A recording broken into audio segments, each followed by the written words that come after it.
A Pag-ibig Death Benefit Claim is a process that provides financial assistance to the surviving family of a deceased Pag-ibig member. The amount of the benefit is based on the member's status at the time of death. Alright!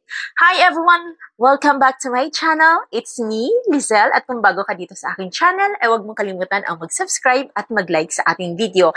At sana po, sa lahat ng aking mga video, ay sana po ay lagi kayong may natutunan. Okay. Ayun na nga po ang ating binasa regarding sa Pag-ibig Death Benefit Claim. So yun ang overview at saka meaning ng Pag-ibig Benefit Claim. Ay para ito sa lahat ng member ng Pag-ibig Fund, okay? Ang beneficiary po natin, kapag tayo po ay wala na sa mundong ibabaw na ito dahil doon naman talaga tayo pupunta in God's time, okay? Maiiwan natin sila. Meron namang financial assistance na mai-provide si Pag-ibig Fund sa ating mga beneficiaries. Okay? Kung tayo po ay active or inactive sa Pag-ibig Fund. Active at saka inactive, magkaiba po yun. Okay? So, i-discuss din natin yan para malinawan kayo. Pero for now, sa ating video, ay medyo very light lang yung discussion muna natin kasi gusto ko mag-isa-isa tayo. Kumbaga, hihimay-himayin natin siya para mas lalo ninyong maintindihan. Okay. Bilang member po ng Pag-ibig Fund, ang una kong mai-advise sa inyo, siguraduhin po ninyo na lagi po kayong nag-a-update ng inyong mga record sa Pag-ibig Fund. Why? Para pag dumating man yung time na tayo na ay umuwi kay Lord, yung mga beneficiaries natin ay hindi naman po sila ma-struggle pag-claim ng death benefit claim na magagaling kay Pag-ibig Fund. Okay? Lalo na kapag sa mga tao na hindi masyadong palautang. Okay? Alam nyo kasi, mas maganda din minsan na palautang ka sa Pag-ibig Fund kasi the more na nangungutang ka, for sure yan, updated yung status mo, record status mo sa Pag-ibig Fund. Mahirap po kasi yon.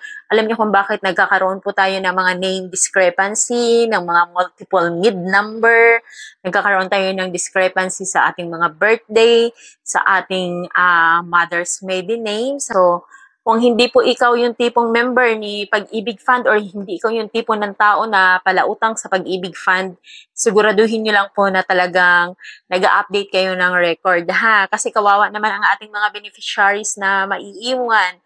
Sayang naman yung financial assistance na maaari nilang makuha dahil malaking tulong din yan. Dahil sa real talk lang tayo, no? Mahirap kapag nawalan tayo ng mahal sa buhay, lalo na kung hindi pa tayo prepared regarding sa mga financial matter, di ba? Sobrang gastos pag namatayan or namatay, okay? Pagkano ba yung makukuha ng ating mga beneficiary? Kung halimbawa, ikaw ay nawala na sa mundong ibabaw po, ang ating beneficiary po ay makakatanggap po sila ng 6,000 pesos. Kapag ang member po ay active member. So, see you next vlog, guys. Dahil i-continuous natin yan at marami pa tayong pag-uusapan and then pahabol po.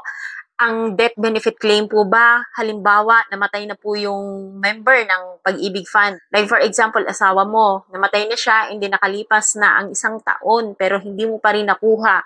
Ito po ba ay pwede pa rin i-claim? As per Pag-ibig Fund naman po ay pwede po yan i-claim kahit kailan po. As long as naman na ay meron pa siya doong naiwan na contribution. So, thank you everyone. Sana ay may natutunan po kayo. So, again, it's me, Lizelle. Thank you. God bless.